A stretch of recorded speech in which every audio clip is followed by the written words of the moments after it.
لا إله إلا الله محمد رسول الله عليه صلاة الله لا إله إلا الله لا إله إلا الله محمد رسول الله عليه صلاة الله سبحان اللہ و بحمدہ عدد خلقہ و رضا نفسہ و زینت عرشہ و مداد کلماتہ اعوذ باللہ من الشیطان الرجیم بسم اللہ الرحمن الرحیم السلام علیکم ورحمۃ اللہ وبرکاتہ۔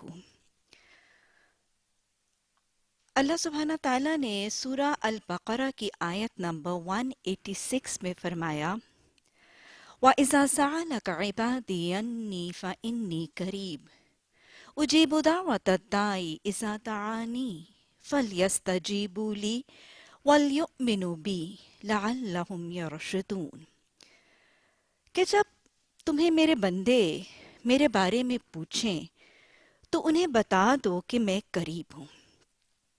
اللہ سبحانہ تعالیٰ اس آیت میں اپنی ذات، اپنی صفات، اپنی اختیارات کے حوالے سے ایک تعارف فرماتے نظر آ رہے ہیں۔ فرمایا جا رہا ہے کہ میرے بندوں کو، سب میرے بندوں کو میرے حوالے سے ایک تعارف کروا دو کہ میں ان سے بہت قریب ہوں۔ قریب کا روٹ ورڈ قرب سے ہے۔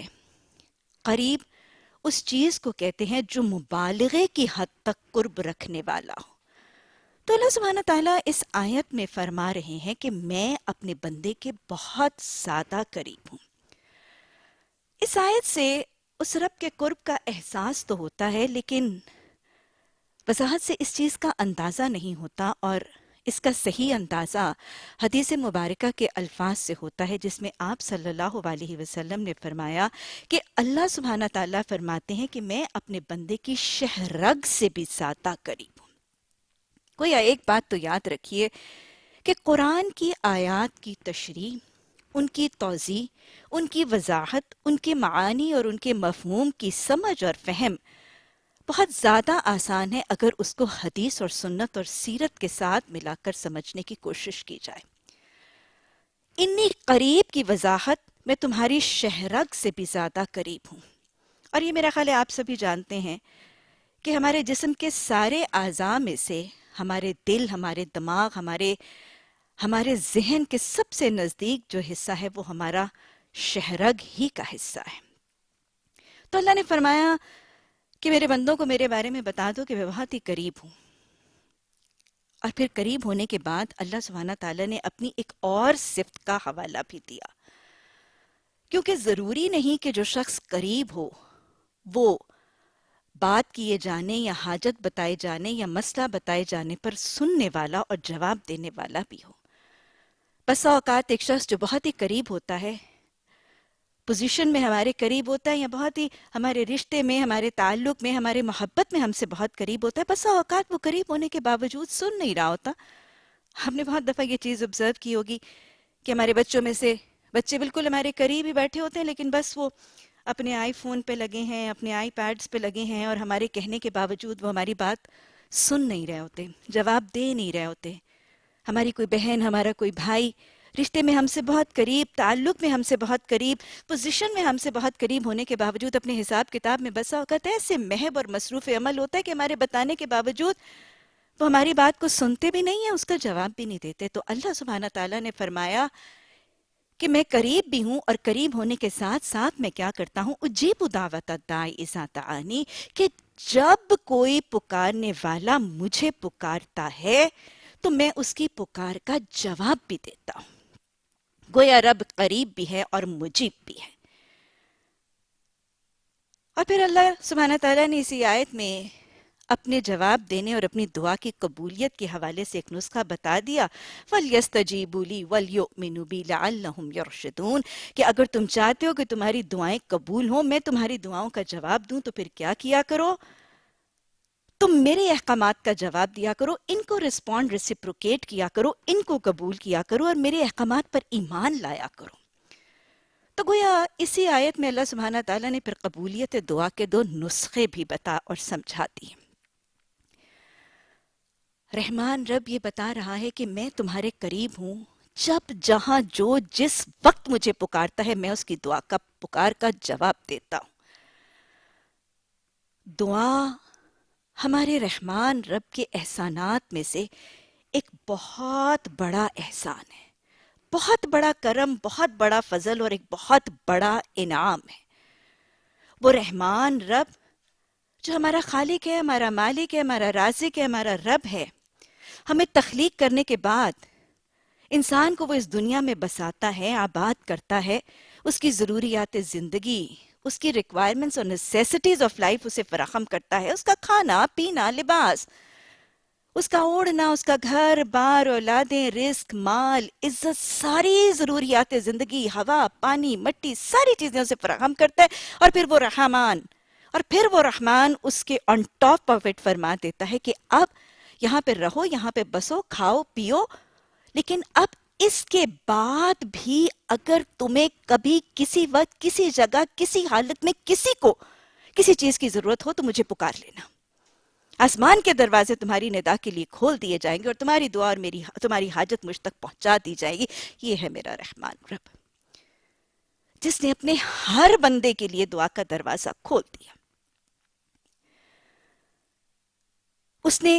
اس نے واضح طور پر یہاں پہ اعلان فرما دیا ہے کہ دن ہو رات ہو مجھے پکارو گے تو میں تمہاری دعا کا جواب دوں گا، اس کو سنوں گا، اس کو رسپونڈ کروں گا۔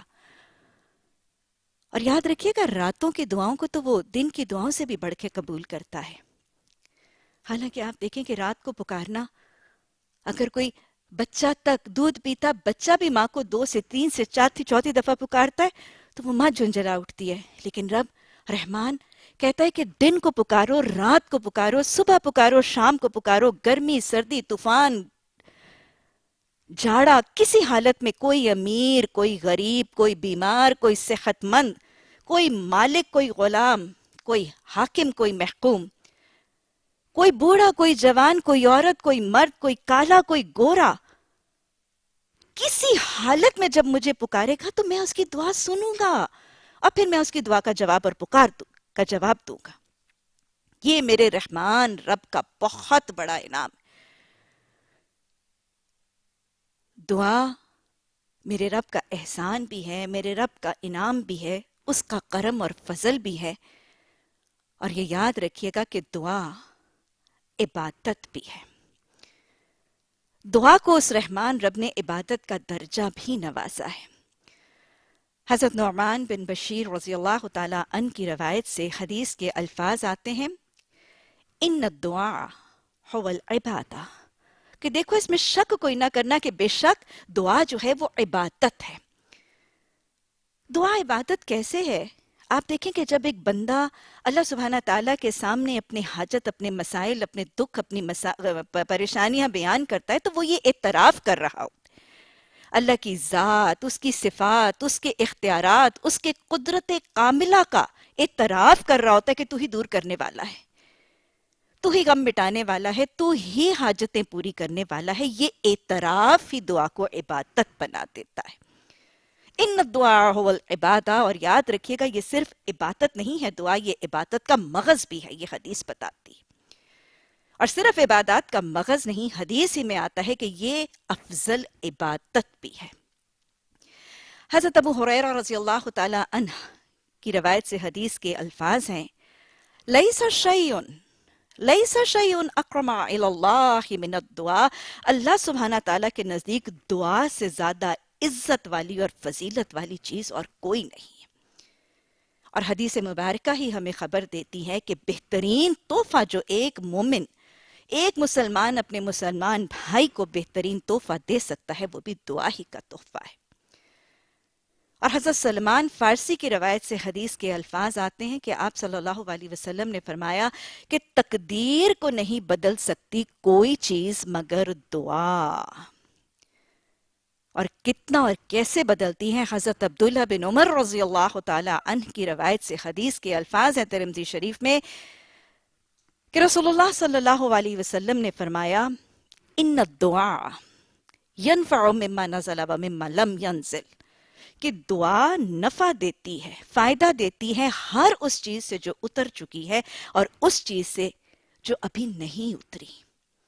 تو یہ دعا ہے جو عبادت ہے، افضل عبادت ہے، عبادات کا مغز ہے. اللہ سبحانہ تعالیٰ پسند کرتا ہے، بہترین ہدیہ اور تحفہ ہے، تقدیر کو بدلنے کا ذریعہ ہے.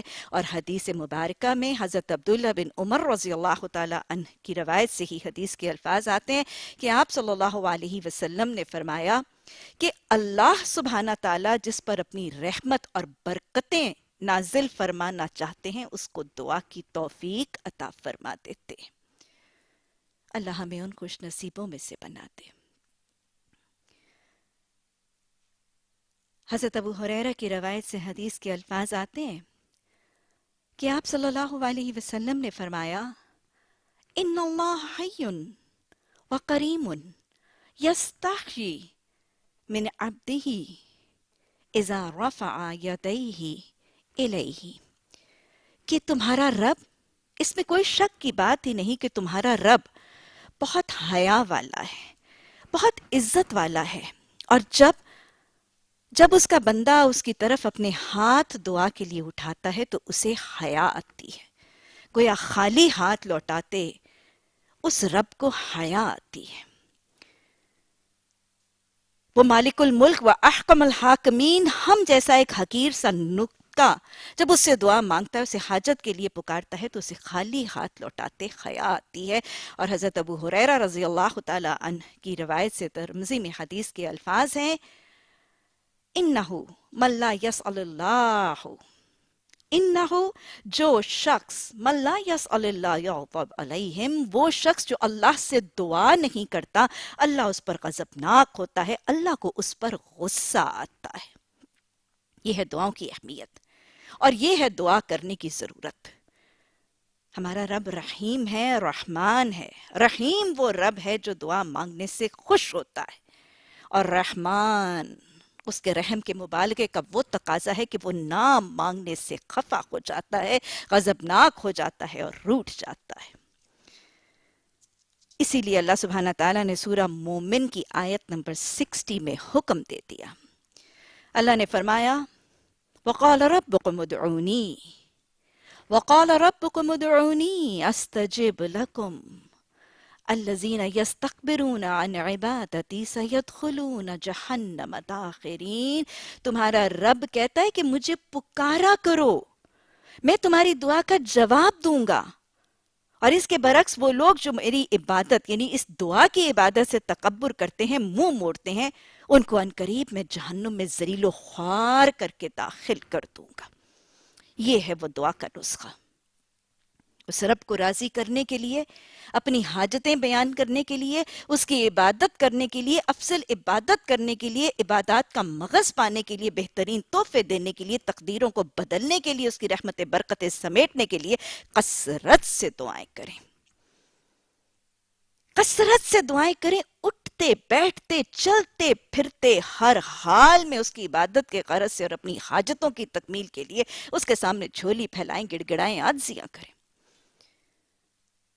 وہ خوش ہوتا ہے جب بندہ اس کے سامنے حاجت روائی کرتا ہے.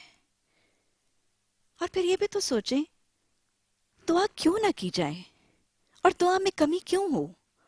کیا ہم میں سے کوئی شخص ایسا ہے کہ جس کی کوئی ضرورت ہی نہیں، کوئی حاجت ہی نہیں، کوئی آرزو ہی نہیں، کوئی خواہش اور تمنا ہی نہیں؟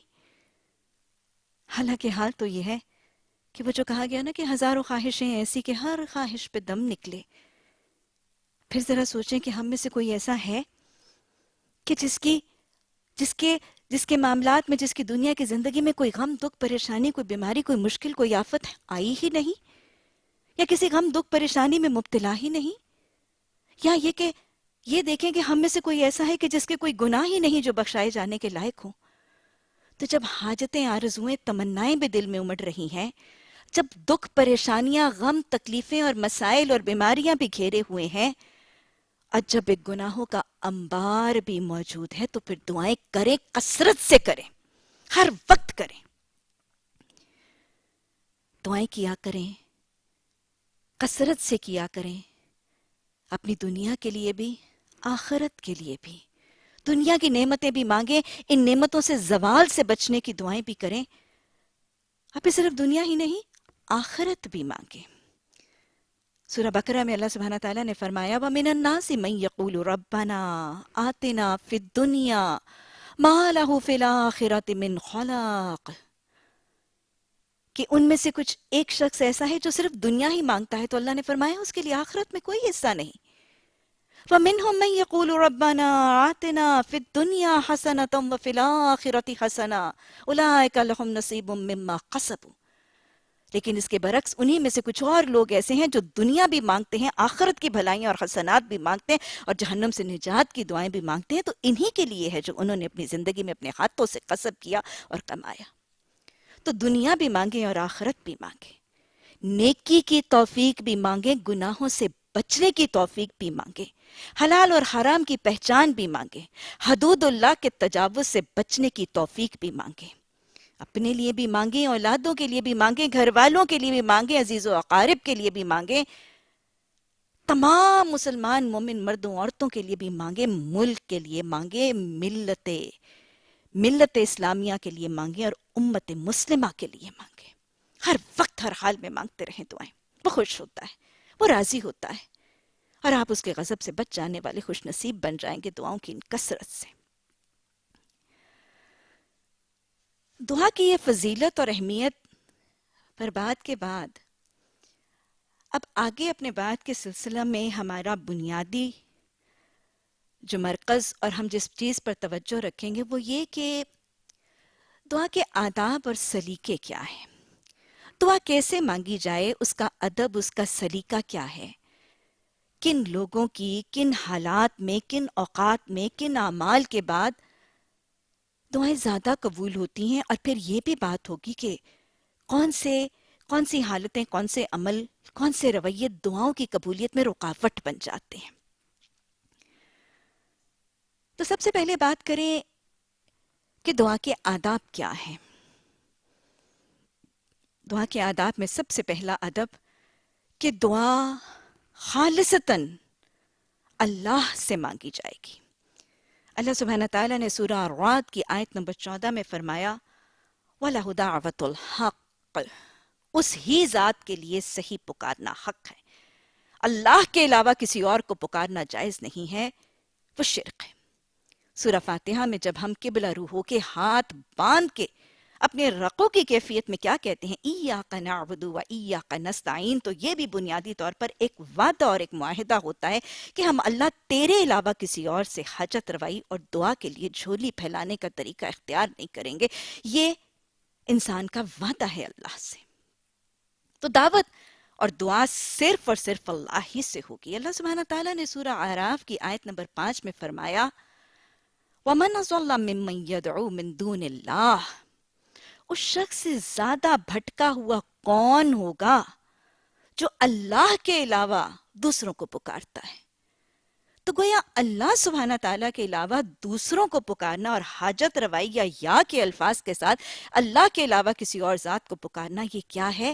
یہ بھٹک جانے والا اور گمراہی کا طریقہ ہے، اور یہ شرک کا ارتکاب ہے۔ یاد رکھیے گا جب دعا کے لیے کسی اور ذات کو پکارا گیا، ایاک نستعین کے علاوہ کسی اور ذات کو پکارا گیا، تو یہ اللہ کی ذات، اس کی صفات، اس کے اختیارات اور اس کی عبادات میں شرک ہے، اور یہ شرک اکبر ہے۔ اللہ ہمیں اس سے اجتناب اور پرہیز کی توفیق عطا فرمائے۔ اللہ کو پکارنے کے بعد دوسرا ادب یہ کہ جب اللہ سبحانہ تعالیٰ کو پکارا جائے گا تو عاجزی اور انکساری سے پکارا جائے گا۔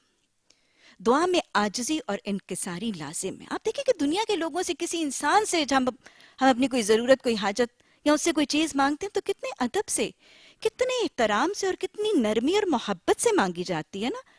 تو لہٰذا جب اللہ سبحانہ تعالیٰ سے دعا کے لیے معاملہ کیا جائے گا تو اس میں عاجزی ہے، دھونس دے کر ایک گھمنڈ اور تکبر کی کیفیت میں مانگنا یہ طریقہ نہیں ہے۔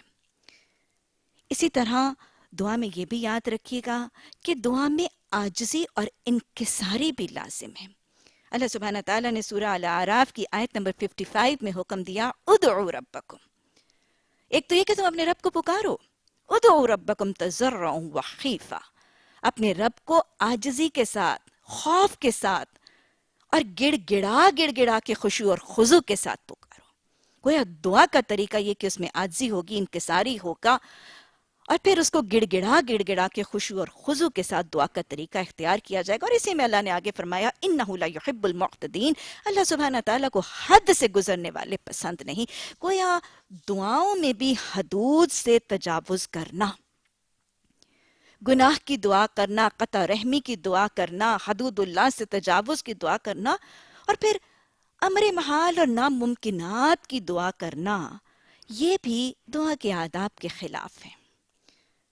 انہ لا یحب المعتدین، دعا میں بھی حدود سے نہ بڑھ جاؤ۔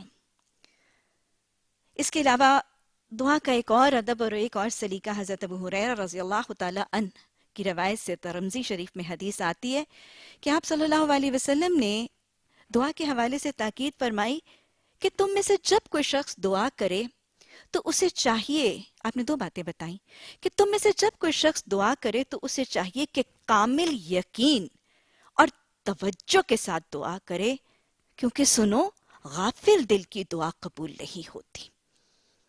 تو یہاں پر اب دعا کے دو آداب کہ جب دعا کی جائے تو ایک تو توجہ اور دھیان اور کنسنٹریشن کے ساتھ، ایٹ لیسٹ دعا کرنے والے کو اس چیز کا علم اور احساس تو ہو کہ میں کیا مانگ رہا ہوں۔ تمام دنیا کے حاکم سے مخاطب ہو کر اپنی حاجت روائی کی جا رہی ہے، اور بے دہانی، عدم توجہ، غافل دل کی دعائیں قبول نہیں ہوتی۔ اور دوسری بات جو اس حدیث میں موجود ہے تاکید، وہ یہ کہ جب دعا کرو تو پختہ اور کامل یقین کے ساتھ کرو۔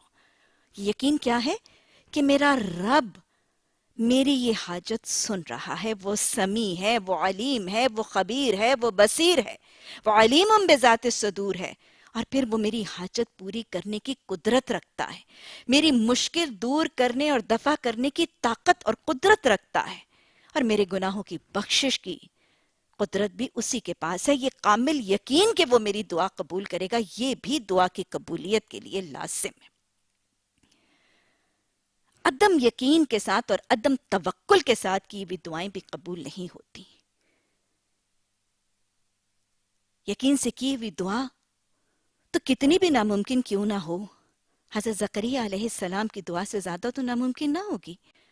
حضرت زکریا علیہ السلام لا اولاد ہیں، بڑی عمر کے ہیں، وہ خود کہتے ہیں کہ میرا سر بڑھاپے کی وجہ سے بھڑک اٹھا ہے، بال سر کے سفید ہیں، کمر جھک چکی ہے، لا اولاد ہیں اس بڑھاپے کی عمر میں، اور بیوی جوانی میں بانجھ ہونے کے بعد اب اس عمر میں بھی بانجھ ہے۔ حضرت مریم علیہ السلام کو ایک نیکوکار بچی کو دیکھتے ہیں تو دل میں خواہش آتی ہے اور دعا کرتے ہیں رب ہب لی من لدنک ذریۃ طیبۃ انک سمیع الدعاء، کہ اے اللہ سبحانہ تعالیٰ مجھے اپنی جناب سے ایک صحیح سالم طیب نیک اولاد عطا فرما۔ اور دعا قبول ہوئی تھی، اس شان سے قبول ہوئی تھی کہ اسی جگہ اسی وقت، قرآن میں الفاظ موجود ہے سورہ ال عمران میں، ہنالک، وہیں اسی جگہ جہاں حضرت زکریا علیہ السلام نے دعا کی تھی، یہیں پر دعا کی قبولیت کی خوشخبری بھی آئی تھی، بیٹے کی خوشخبری بھی ملی تھی، بیٹے کی صفات اعلیٰ کا تذکرہ بھی ہوا تھا، اور ان کا نام حضرت یحییٰ علیہ السلام تجویز بھی کیا گیا تھا۔ یہ دعا قبول کیوں ہوئی تھی؟ 7 الفاظ موجود ہیں، دعا کا نسخہ موجود ہے، انک سمیع الدعاء، اللہ تو دعائیں قبول کرنے والا ہے۔ اس یقین اور اس وثوق کے ساتھ یہ کی گئی تھی، اور عدم توکل کا معاملہ نہیں تھا، دعا قبول ہوئی۔ اسی دعا کے لیے سورہ مریم کی آیت نمبر 4 میں بھی آتا ہے نا کہ حضرت زکریا علیہ السلام نے جب یہ دعا کی تھی تو ساتھ ہی انہوں نے فرمایا تھا وَلَمَّ قُمْ بِدُعَائِكَ رَبِّ شَقِيًّا، کہ اللہ تجھ سے دعا مانگ کر تو میں کبھی نامراد ہوا ہی نہیں۔ اس یقین اور اس کامل وثوق کے ساتھ دعا کیا کریں، انشاءاللہ دعا ضرور قبول ہوگی۔ آگے چل کر ہم بات کریں گے کہ دعائیں اللہ جب قبول کرتا ہے تو وہ متفرق طریقوں سے قبول کرتا ہے، وہ نامراد نہیں چھوڑا کرتا دعائیں مانگنے والے کو۔ دعا کی قبولیت کا ایک اور طریقہ کہ دعا میں جلد بازی سے بھی بچنا ہے، یہ بھی دعا کے آداب اور سلیقوں میں سے ایک سلیقہ ہے، کیونکہ حضرت ابو ہریرہ رضی اللہ تعالی عنہ کی روایت سے حدیث کے الفاظ آتے ہیں کہ آپ صلی اللہ علیہ وسلم نے فرمایا دعا قبول نہیں ہوتی اگر اس میں قطع رحمی اور جلد بازی ہو۔ تو لہٰذا جلد بازی سے کی ہوئی دعائیں قبول نہیں ہوتی۔ پوچھا گیا یہ جلد بازی سے کی ہوئی دعا کیا ہے؟ تو آپ صلی اللہ علیہ وسلم نے فرمایا جلد بازی سے کی ہوئی دعا یہ ہے کہ انسان کہے یا آدمی کہے میں نے دعا کی اور میں نے دعا کی اور میں نے دعا کی اور میری دعا قبول نہ ہوئی اور وہ دعا کرنا چھوڑ دے۔ گویا یہ جلد بازی سے کی ہوئی دعا ہے۔ اللہ مجیب قریب سمیع الدعا دعائیں سنتا ہے، بسا اوقات جلدی اور بسا اوقات اپنی حکمت کی بنا پر تاخیر سے۔ ذرا اس معاملے میں دیکھیے گا کہ حضرت ابراہیم علیہ السلام اذ یرفع ابراہیم القواعد من البیت واسماعیل ربنا تقبل منا انک انت السمیع العلیم، حضرت ابراہیم اور حضرت اسماعیل علیہ السلام جب اللہ سبحانہ تعالیٰ کے گھر کی بنیادوں کی تعمیر اٹھا رہے تھے اس وقت دعا کی تھی، اور دعا میں سے ایک دعا تھی ربنا وابعث فیہم رسول منہم یتلو علیہم آیاتک ویعلمہم الکتاب والحکمہ ویزکیہم انک انت العزیز الحکیم، کہ اللہ سبحانہ تعالیٰ ان میں ایک نبی انہی میں سے بھیج جو ان کو قرآن کی تلاوت، تعلیم، حکمت اور ان کا تزکیہ کرے۔ اور آپ صلی اللہ علیہ وسلم نے اسی دعا کے حوالے سے فرمایا تھا کہ میں اپنے دادا حضرت ابراہیم علیہ السلام کی دعا کا جواب ہوں۔ یہ دعا کتنی دیر کے بعد؟ کیا کچھ سالوں کے بعد؟ کیا ایک نسل کے بعد؟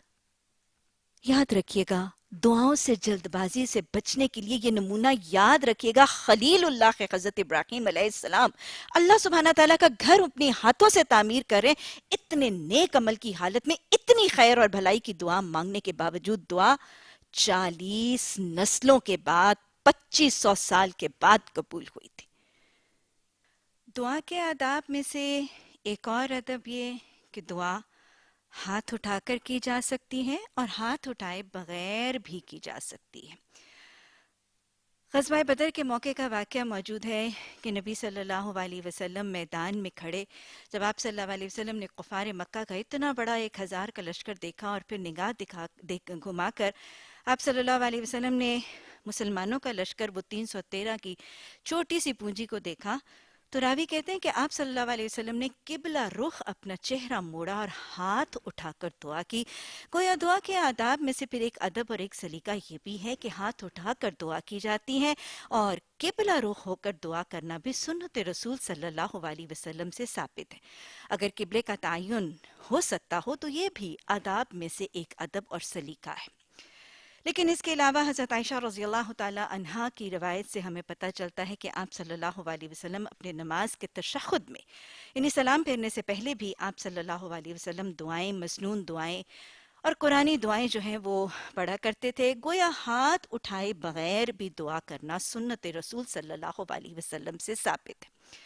آپ دیکھیں کہ ہمارا دین اس حوالے سے بہت ہی پریکٹیکل سا دین ہے کہ اگر ہاتھ اٹھانے کی سہولت میسر ہو تو کیا جا سکتا ہے، ورنہ دعائیں جیسے ہم نے بات کی کہ چلتے پھرتے اٹھتے بیٹھتے کرنی ہے۔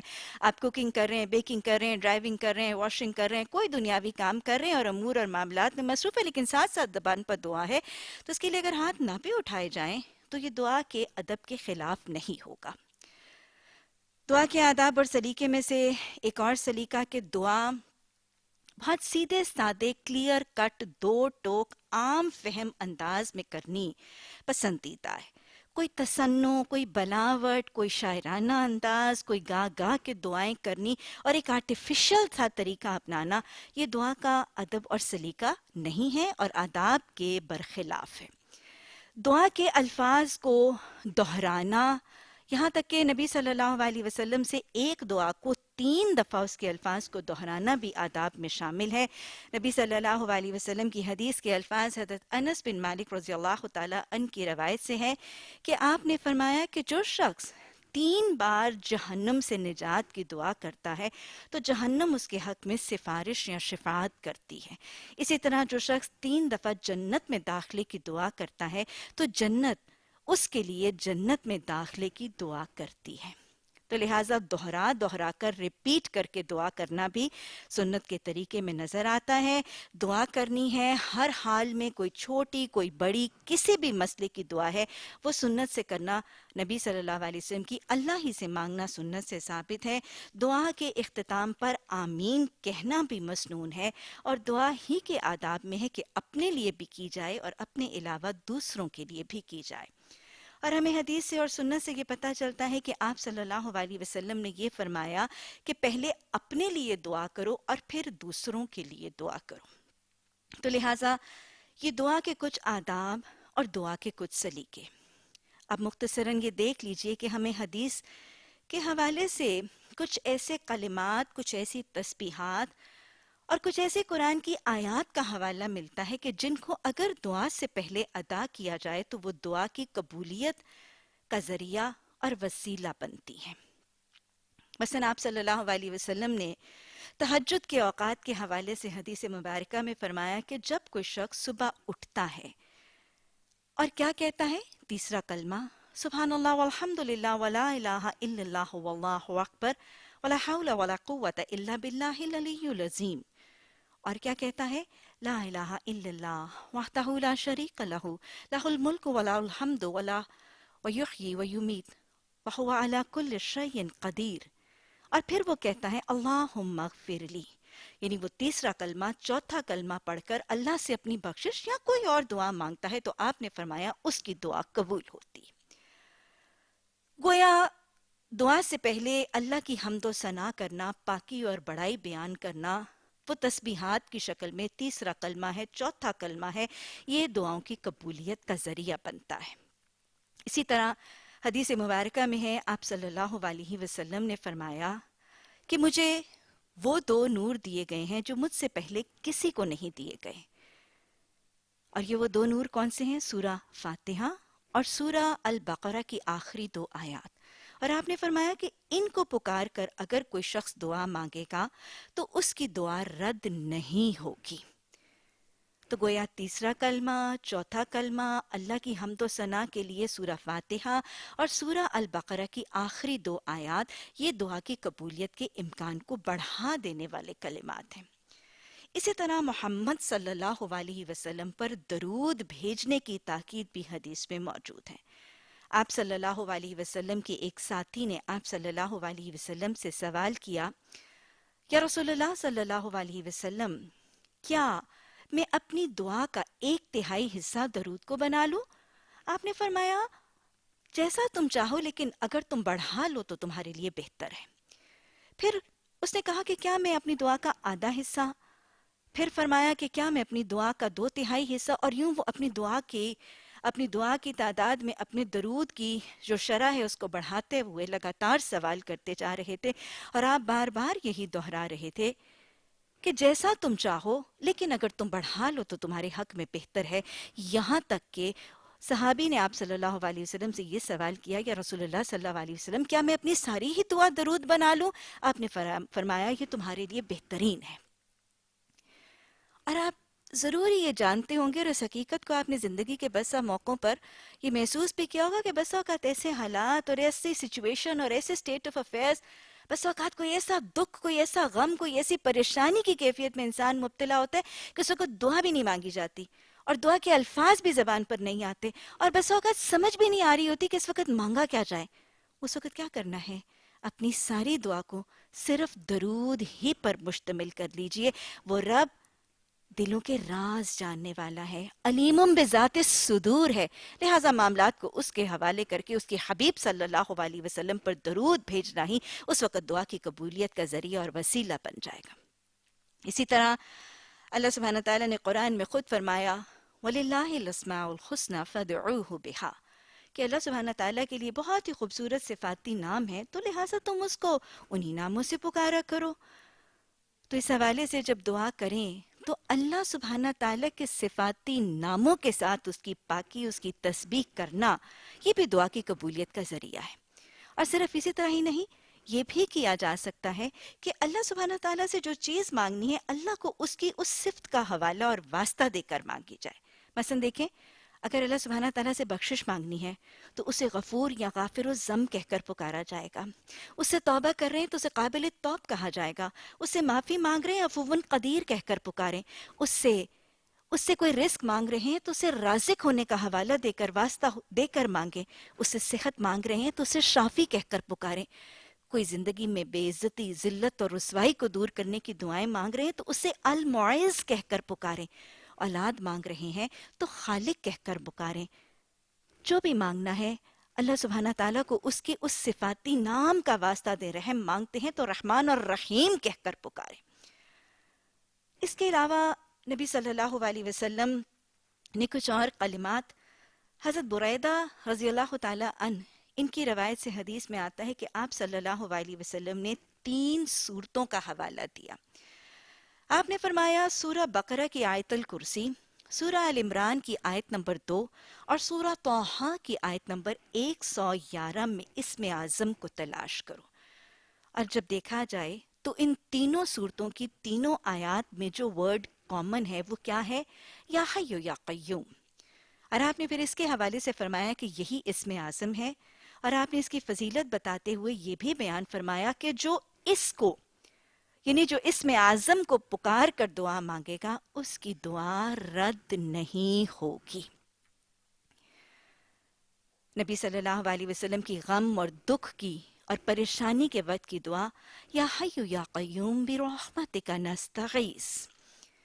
اسی طرح حضرت انس رضی اللہ تعالیٰ عنہ کی روایت سے صحیح حدیث میں آپ کی تاکید موجود ہے کہ آپ نے فرمایا ذوالجلال والاکرام کے الفاظ کو دعا کے لیے لازم پکڑ لو. گویا یہ کلمات بھی دعا کی قبولیت کا ذریعہ اور وسیلہ بنتے ہیں. اللہ سبحانہ تعالیٰ ہمیں مقبول الدعا بنا دے. اللہ دعا کے ادب اور سلیقے سکھا دے. اللہ سبحانہ تعالیٰ ہمیں عاجزی سے، انکساری سے، خشوع اور خضوع کے ساتھ اپنے آپ اور اپنے عزیز و اقارب اور اپنے مومن بھائیوں کو یہ دعا کے بہترین ہدیے دینے والا، دعا کی بہترین عبادت کرنے والا بنا دے. ربنا تقبل منا انک انت السمیع العلیم وتب علینا انک انت التواب الرحیم. آمین ثم آمین.